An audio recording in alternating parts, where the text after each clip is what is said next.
The Tiger II-H, more commonly known as the Königstiger, or King Tiger in English, is an interesting vehicle. It sits in rank 4 at a battle rating of 6.7 and is a German late war heavy tank. Consequently, the brain deadness surrounding it is quite high. So today I'm doing a deep dive into it because I can and I like the tank a lot. The format will be much the same as my previous deep dive videos. If you like this one, I suggest checking them out. There is a link in the description to do so. Enough waffle, on with the video. Starting off with the statistics of the King Tiger, they are quite impressive. As with most heavy tanks, the standout feature is the armor. The frontal hull armor consists of an upper Glacis plate that is 150mm thick, angled at 50 degrees, and a lower Glacis plate that is 100mm thick, also angled at 50 degrees. The King Tiger's hull sides are only 80mm thick on the upper and lower plates, angled at 27 degrees and 0 degrees respectively. It also gets 5mm thick side skirts, which can catch heat and Hesh rounds on occasion and can even stop the FE 4005's Besh round. I guess German Kruppstahl is just that good. Anyway, the rear of the King Tiger is protected by an 80mm plate angled at 28 degrees. The turret of the King Tiger has 185mm of rolled homogeneous armor on the front, but this raw thickness comes with a catch. It is unangled. The turret's sides are protected by rounded 80mm plates with a 20-degree inward slope, and the turret's rear is protected by an 80mm plate also angled at 20 degrees.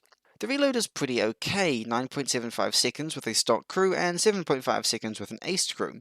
You won't be breaking any rate of fire records, but you also won't have to wait a decade before being able to shoot again. The gun can traverse at a rate of 11.3 degrees per second with a stock crew and 19 degrees per second with an aced crew.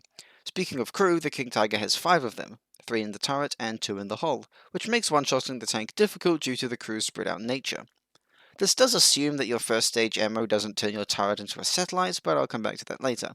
That's about all of the positives for this tank, so now the bad stuff. As is common with German late war designs, the top speed leaves much to be desired. Theoretically, it can reach 42 km per hour, but this can only be achieved while driving in a straight line down a paved road, which you will almost never be able to actually do. The acceleration is also terrible due to the power-to-weight ratio of 9.1 horsepower per ton stock and 10.29 to 1 spaded. The King Tiger also has a visibility rating of 125%, meaning that any tanker with a pair of working eyes can see it coming from a mile away. Unfortunately, this tank is in the German tech tree, so you will be spotted a lot, unlike the Type 75, a link to which can be found via the iCard at the top right of your screen. Despite the decent traverse speeds, your gun can only elevate at between 2.8 degrees per second stock and 4 degrees per second spaded, up to a maximum elevation of 15 degrees above the horizontal. This makes firing on downward sloping surfaces difficult unless the enemy is directly below you. When your gun is on target, however, it can do some serious work. The King Tiger is armed with the KWK 43 88mm cannon and can elevate between -8 and +15 degrees at a rate of 2.8 degrees per second and 4 degrees per second on a stock and aced crew, respectively. The gun can traverse 180 degrees side to side at a pretty respectable rate of 11.3 degrees per second fully stock and 19 degrees per second spaded with an aced crew. It is also capable of dispensing one perfectly cooked schnitzel every 9.75 seconds with a stock crew and every 7.5 seconds with an aced crew, as I have previously said. The tank also gets 2 secondary machine guns, one on the roof and one coaxially mounted in the turret. The roof-mounted MG can elevate between around -8 and +25 degrees, although I couldn't find any information on this from the first 5 links on Google, so I've estimated. It can also traverse about 50 degrees to the left and about 170 degrees to the right from the central forwards position. I've also estimated these stats for the same reason. Both machine guns also seem to have a reload rate of about 8 seconds. The coaxial machine gun has the same traverse and elevation angles as the main gun, and shares the traverse rate of the turret, since it is mounted in it. The roof-mounted MG has 2,100 rounds of ammo, while the coaxial one has 3,000 rounds. This gives you plenty of ammo to shoot at your teammates at the start of the match.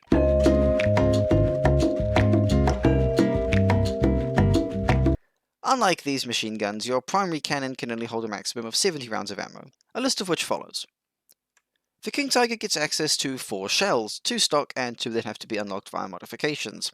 The stock ones are the APHE CBC and the HE rounds, and the 2 unlocked ones are the Heat Shell and the APCR. The best shell by far is the stock APHE CBC round.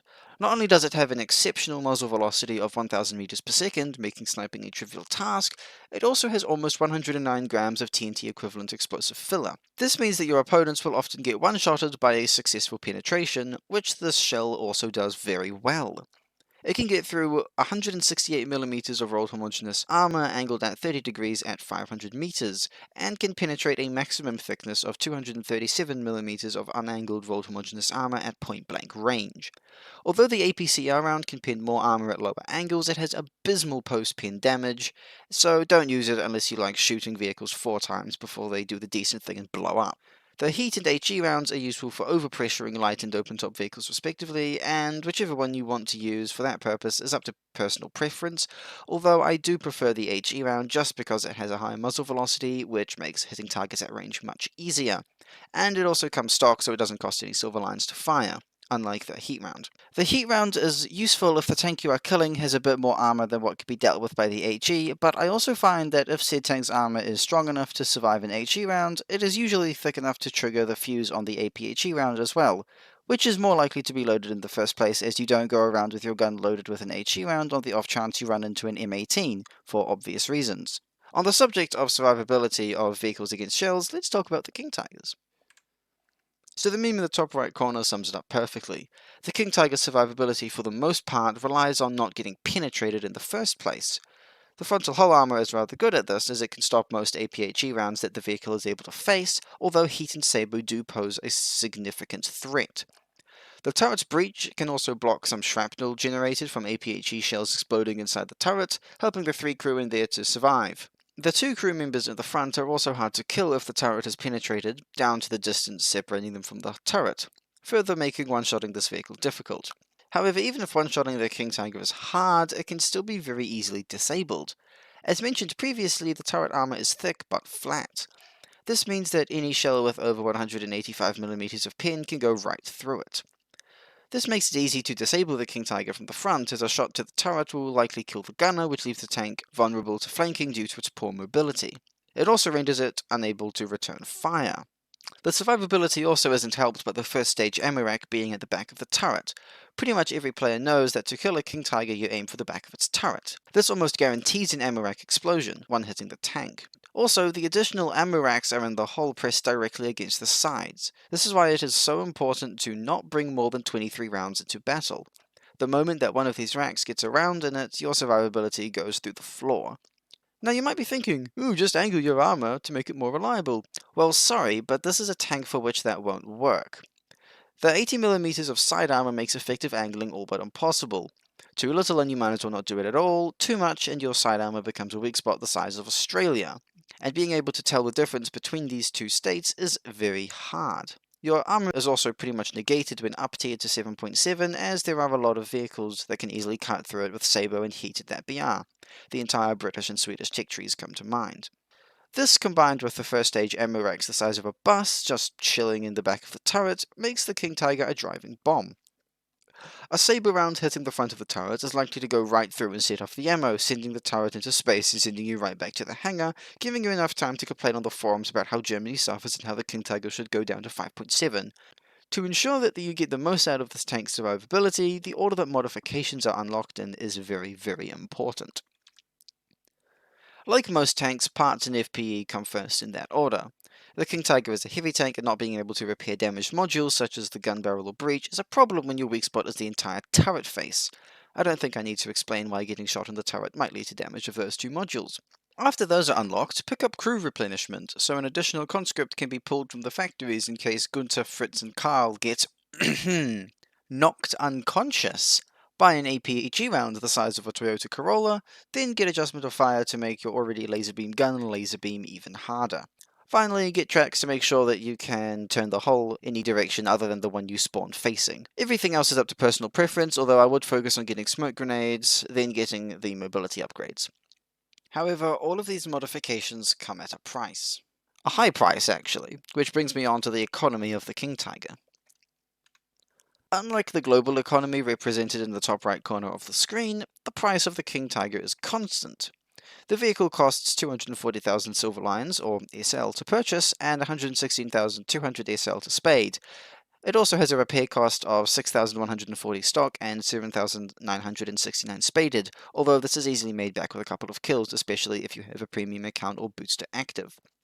The crew training cost is also quite high, costing 68,000 silver lions to train a crew on it just to start using the tank, then an additional 240,000 silver lions to expert the crew.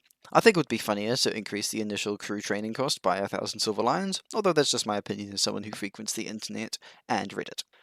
Acing the crew costs 990 golden eagles, although it would be more worthwhile in my opinion to save those golden eagles and buy a talisman for 1900 golden eagles, as this will double the research points received while playing the King Tiger.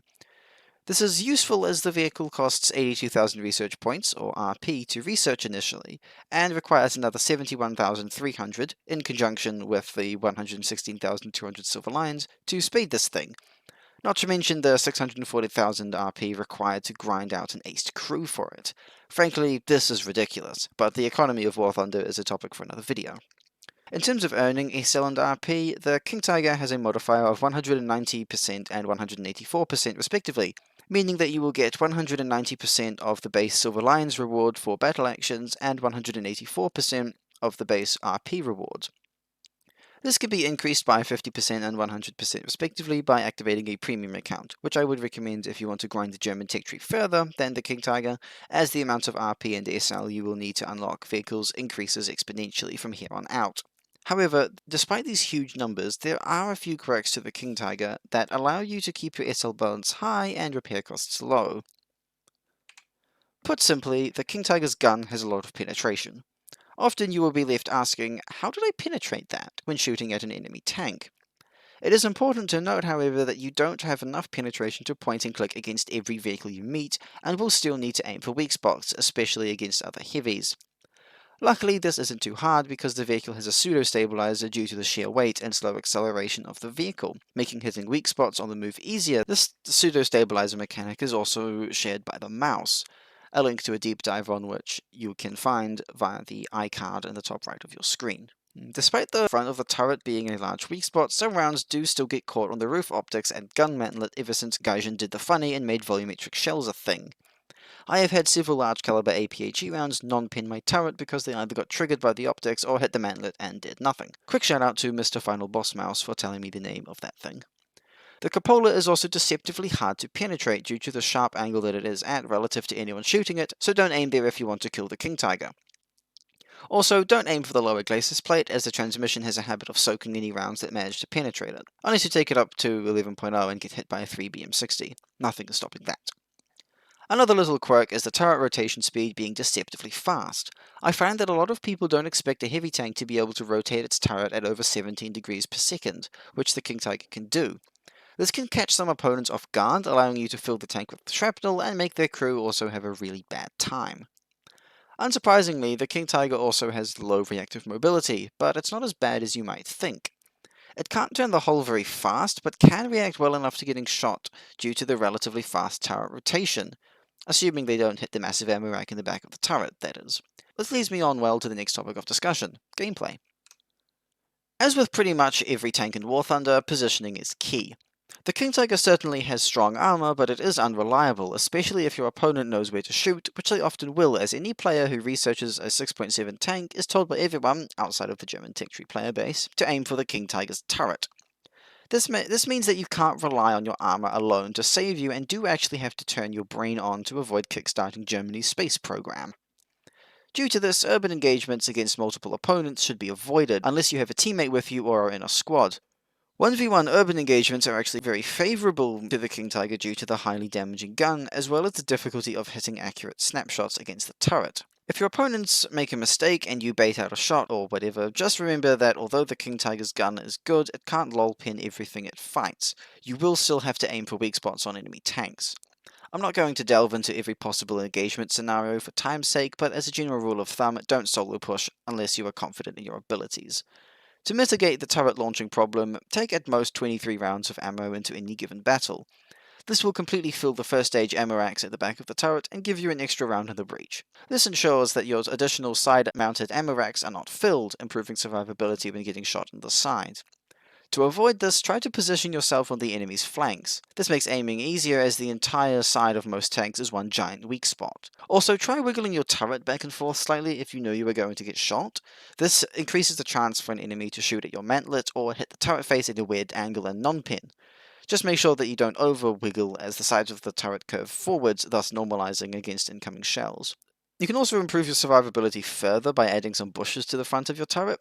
This makes it much easier for enemies to miss your frontal turret armor and ricochet off the side, or send a shell right into the mantlet or barrel and cause a non-penetration. In terms of the 23 rounds you should be taking, take 20 default APHE CBC shells for anti-everything capabilities, and 3 high explosive or heat rounds for engaging open-top vehicles, such as an M18 or a AAA. In conclusion, the King Tiger is a lot of fun currently. As I see it, it is as balanced as it can be at 6.7 and can certainly do some work without being overpowered. It has been power crept out of the meta slightly, just because of the amount of Sabo and heat rounds flying around at 6.7 now, but it can still get some serious work done. It has good frontal armor, but suffers from inconsistent turret and side armor. It is most suited for sniping hull down, and does struggle a bit in urban scenarios against multiple opponents, and does need to be played correctly to work in battle.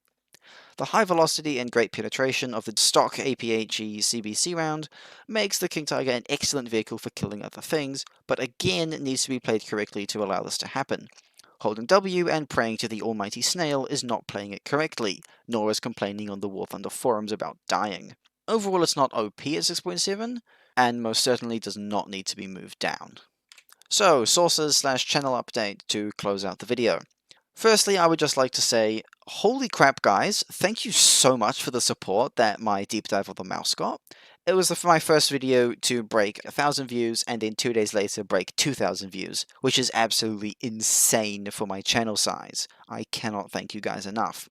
I will keep posting deep dive videos, hopefully once or twice a week, in addition to some other content, because I've finished my mock exams now, and so I have a bit more free time on my hands. I'm still working on the Discord server I mentioned in my last video, so that should be up in the next week or so. Keep an eye on the descriptions of my videos, as I will post the link there once it is ready. Like and subscribe if you want for more content like this. The list of sources used is on the left, as you can see. Once again, thank you guys so much for watching. And as always, stay salty, my lemons.